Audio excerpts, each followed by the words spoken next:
Hello বন্ধুরা। তো আর কিছুক্ষণ পরেই দিতে চলেছো উচ্চ মাধ্যমিকের ইতিহাস বিষয় ফাইনাল পরীক্ষা।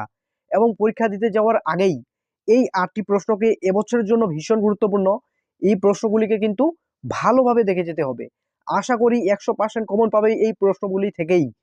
তাই সময় নষ্ট না করে দেখে নেব এবছরের জন্য সেরা প্রশ্নগুলি। তো প্রথমে দেখে নেব প্রথম অধ্যায় থেকে, অর্থাৎ অতীতকে স্মরণ। এ অধ্যায় থেকে যে প্রশ্নটি এবছরের জন্য ভীষণ গুরুত্বপূর্ণ সে প্রশ্নটি হলো, জাদুঘর কাকে বলে? অতীত পুনর্গঠনের জাদুঘরের ভূমিকা আলোচনা করো। তো এই জাদুঘর কাকে বলে এবং অতীত পুনর্গঠনের জাদুঘরের ভূমিকা আলোচনা করো। তো এই প্রশ্নটি এবছরের জন্য মোস্ট ইম্পর্টেন্ট। এই প্রশ্নটিকে কোনোভাবেই মিস করা যাবে না। তোমার যদি এই প্রশ্নটি হয়ে থাকে তো এক্সট্রা যে প্রশ্ন একটি পড়ে যাবে, আধুনিক ইতিহাসের লিখন পদ্ধতি সম্পর্কে সংক্ষিপ্ত আলোচনা করো। তো এই প্রশ্নটিও এবছরের জন্য ভীষণ গুরুত্বপূর্ণ, কিন্তু এই 1 নম্বর দাগের প্রশ্নটি সব থেকে বেশি গুরুত্বপূর্ণ। তো এরপর চলে আসবো আমরা দ্বিতীয় অধ্যায় থেকে।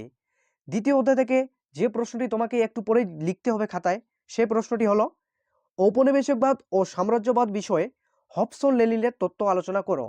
তো এই ঔপনিবেশিকবাদ ও সাম্রাজ্যবাদ বিষয়ে হবসন লেনিনের তত্ত্ব আলোচনা করো, এই প্রশ্নটি একটু পরেই তোমাকে কিন্তু খাতায় লিখতে হবে। কারণ এই প্রশ্নটি কিন্তু চলে এসেছে পরীক্ষায়। তোমাকে শুধু গিয়ে উত্তরটুকু লিখতে হবে। তো এই প্রশ্নটি এবছরের জন্য এমন ভীষণ গুরুত্বপূর্ণ। এরপরে এই প্রশ্নটি হয়ে থাকে, এক্সট্রা যে প্রশ্নটি তুমি দেখে যেতে পারো সে প্রশ্নটি হলো, সাম্রাজ্যবাদ বলতে কি বোঝো? সাম্রাজ্যবাদ উদ্ভবের কারণগুলি আলোচনা করো। তো এই প্রশ্নটিও এবছরের জন্য ভীষণ গুরুত্বপূর্ণ। তোমরা এই প্রশ্নটিকে কিন্তু কোনোভাবেই মিস করবে না। তো এরপরে তৃতীয় অধ্যায় দেখে নেব। তৃতীয় অধ্যায় থেকে যে প্রশ্নগুলি ভীষণ গুরুত্বপূর্ণ দেখে নেব। প্রথম প্রশ্নটি, অবশিল্পায়ন বলতে কি বোঝো? ঔপনিবেশিক ভারতে অবশিল্পায়নের কারণ ও ফলাফল আলোচনা করো। তো এই প্রশ্নটি মোস্ট ইম্পর্টেন্ট। এই প্রশ্নটিকে কোনোভাবেই মিস করা যাবে না। এরপরে দ্বিতীয় নম্বর যে প্রশ্নটি তোমরা পড়বে, ক্যান্টন বাণিজ্যর প্রধান বৈশিষ্ট্যগুলি কি ছিল? এই বাণিজ্যের অবসান কেন হয়? তো এই প্রশ্নটি কিন্তু এবছরের জন্য ভীষণ গুরুত্বপূর্ণ। কোনোভাবেই এই প্রশ্নটিকেও কিন্তু মিস করা যাবে না। তো এই দুটি প্রশ্ন তোমার যদি কমপ্লিট হয়ে থাকে তো এক্সট্রা যে প্রশ্নগুলি তুমি দেখতে পারো, ভারতের রেলপথ প্রবর্তনের উদ্দেশ্য ও প্রভাব আলোচনা করো। এবং এর অথবা দিয়ে যে প্রশ্নটি আছে আরেকটি, চীনের উপর আরোপিত অসম চুক্তি বলতে কি বোঝো? চীনের উপর আরোপিত বিভিন্ন অসম চুক্তিগুলি পরিচয় দাও। তো এই প্রশ্নগুলিও কিন্তু ইম্পর্টেন্ট, বাট যেগুলি লাল রঙে চিহ্নিত করা আছে সেগুলি এবছরের জন্য মোস্ট ইম্পর্টেন্ট। তোমরা যদি চাও শেষ মুহূর্তে এসে কোনো প্রশ্নই যদি না পড়া থাকে, এই প্রশ্নগুলি তোমরা যদি পড়ে থাকো, এই লাল চিহ্নে রং করা আছে, এই প্রশ্নগুলি কিন্তু তোমাদের কিন্তু 100% কমন পেয়ে যাবে, তোমরা নিশ্চিত থাকতে পারো। তো এরপর চলে আসবো আমরা চতুর্থ অধ্যায়। চতুর্থ অধ্যায় থেকে মাত্র একটি প্রশ্ন পড়ো। আশা করা যায় এই প্রশ্নটি কিন্তু পরীক্ষার খাতায় যাই তোমাকে লিখতে হবে, এটাই কমন চলে এসছে। প্রশ্নটি হলো, চীনের চৌঠা মে আন্দোলনের কারণ ও প্রভাব সম্পর্কে আলোচনা করো। তো এই প্রশ্নটি এবছরের জন্য ভীষণ গুরুত্বপূর্ণ। তোমরা পরীক্ষায় এই প্রশ্নটি চলে এসেছে, তোমরা এভাবে ভাবতে পারো। তো প্রশ্নটি তুমি কোনোভাবেই মিস করবে না।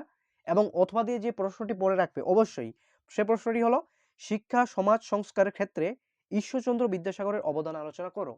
তো এই অধ্যায় থেকে মাত্র এই দুটি প্রশ্ন তোমার যদি মুখস্থ থাকে, এখান থেকেই কিন্তু তুমি 100% একটি কমন পাবে।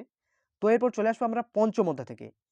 পঞ্চম অধ্যায় থেকে যে প্রশ্নটি তোমাকে পড়তেই হবে সে প্রশ্নটি হলো, 1935 সালে ভারত শাসন আইনের প্রেক্ষাপট, শর্ত ও গুরুত্ব সম্পর্কে আলোচনা করো। তো এই প্রশ্নটি কিন্তু ভীষণ গুরুত্বপূর্ণভাবে পড়বে তোমরা। এবং অথবা যে প্রশ্নটি রয়েছে দেখে নাও, জালিয়ানওয়ালাবাগের হত্যাকাণ্ডের পটভূমি আলোচনা করো, এই ঘটনার গুরুত্ব আলোচনা করো।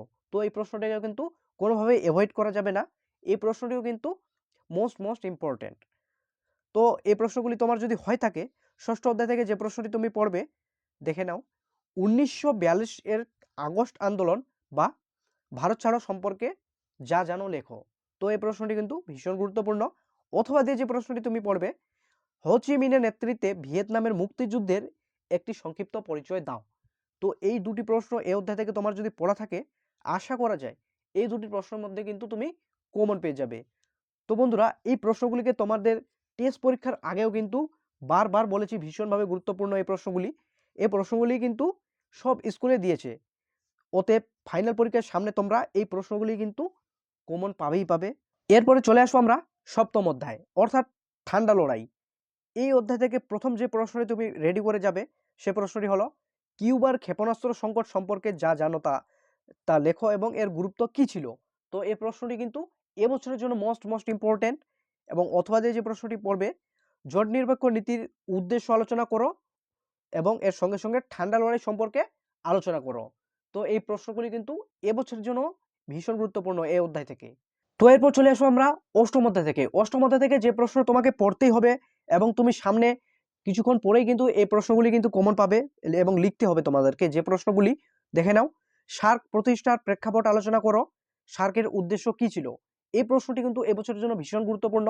এবং অথবা দিয়ে যে প্রশ্নটি রয়েছে সে প্রশ্নটিও কিন্তু ভীষণ গুরুত্বপূর্ণ। প্রশ্নটি দেখে নাও, স্বাধীন স্বাধীন ভারতের প্রথম 3টি পঞ্চবার্ষিকী পরিকল্পনার লক্ষ্য ও গুরুত্ব আলোচনা করো। তো এই দুটি প্রশ্ন তুমি যদি রেডি থাকে, এখান থেকে কিন্তু যে কোনো একটি প্রশ্ন খুব সহজেই কমন পেয়ে যাবে। তো তোমরা বন্ধুরা আরেকবার তোমাদের সুবিধার্থে রিপিট করে দিই, এই লাল চিহ্নে যে প্রশ্নগুলি চিহ্নিত করা আছে সে প্রশ্নগুলি এবছরের জন্য ভীষণ গুরুত্বপূর্ণ। তোমরা যদি মনে করো শেষ মুহূর্তে এসে এই প্রশ্নগুলি পড়ে যাব এবং খুব একটা ভালো রেজাল্ট করব, তো অবশ্যই এই লাল চিহ্ন দ্বারা প্রশ্নগুলি তোমরা পড়ে যাবে। এখান থেকেই কিন্তু 100% কিন্তু কমন পেয়ে যাবে। তো প্রশ্নগুলি আরেকবার দেখে নাও। অষ্টম অধ্যায় থেকে এই দুটি প্রশ্ন কিন্তু কোনো রকমই মিস করা যাবে না। সার্কের প্রতিষ্ঠার প্রেক্ষাপট আলোচনা করো এবং সার্কের উদ্দেশ্য কি ছিল। এর সঙ্গে সঙ্গে স্বাধীন ভারতের প্রথম 3টি পঞ্চবার্ষিকী পরিকল্পনা লক্ষ্য ও গুরুত্ব আলোচনা করো। এবং এর পরের সপ্তম অধ্যায় থেকে যে প্রশ্নটি তুমি পড়বে, কিউবার ক্ষেপণাস্ত্র সংকট সম্পর্কে কি জানো, এর গুরুত্ব কি ছিল। এবং এরপরে চলে আসবা তোমরা ষষ্ঠ অধ্যায় থেকে যে প্রশ্নটি পড়বে, 1942 এর আগস্ট আন্দোলন বা ভারত ছাড়ো আন্দোলন সম্পর্কে যা জানো লেখো, এই প্রশ্নটি। এবং পঞ্চম অধ্যায় থেকে যে প্রশ্নটি তুমি পড়বে, 1935 সালে ভারত শাসন আইনের প্রেক্ষাপট, শর্ত ও গুরুত্ব সম্পর্কে আলোচনা করো। এবং এরপরে চতুর্থ অধ্যায় থেকে যে প্রশ্নটি পড়বে, চীনের চৌঠা মে আন্দোলনের কারণ ও প্রভাব সম্পর্কে আলোচনা করো। তো বন্ধুরা এই প্রশ্নগুলি তোমরা যদি ভালোভাবে রেডি করে যাও, আশা করা যে সারা বছর তুমি যদি কিছুই না পড়ে থাকো, শুধুমাত্র এই কয়েকটি মাত্র হাতে গোনা 5 থেকে 8টি প্রশ্ন তুমি যদি পড়ে যেতে পারো, এখান থেকে কিন্তু তুমি 100% কমন পাবে। শুধু তোমাদের সুবিধার্থে এই প্রশ্নগুলি খুবই গুরুত্বপূর্ণভাবে বাছাই করা হয়েছে।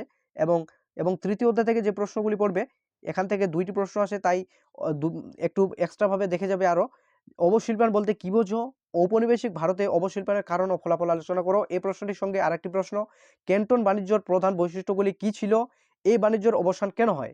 এবার এবার চলে আসবো আমরা দ্বিতীয় অধ্যায় থেকে, মাত্র একটি প্রশ্ন পড়বে এবং এই প্রশ্নটি তোমরা যাই পরীক্ষার খাতায় লিখবে। প্রশ্নটি হলো, ঔপনিবেশিকবাদ ও সাম্রাজ্যবাদ বিষয়ে হবসন লেনিনের তত্ত্ব আলোচনা করো। তো এই প্রশ্নটি ভীষণ ভীষণ গুরুত্বপূর্ণ। এবং প্রথম অধ্যায় থেকে যে প্রশ্নটি পড়বে, জাদুঘর কাকে বলে, ভালোভাবে মনে রাখবে, জাদুঘর কাকে বলে, অতীত পুনর্গঠনের জাদুঘরের ভূমিকা আলোচনা করো। তো এই প্রশ্নগুলি তোমরা রেডি করে যাও, মাত্র 7 থেকে 8টি প্রশ্ন। আশা করা যায় এখান থেকেই কিন্তু 100% কমন পেয়ে যাবে। তো দেখা হচ্ছে নেক্সট কোনো ভিডিওয়। ততক্ষণ তোমরা ভালো থাকো, সুস্থ থাকো এবং মনোযোগ সহকারে পরীক্ষাটা দিয়ে ফেলো। ধন্যবাদ।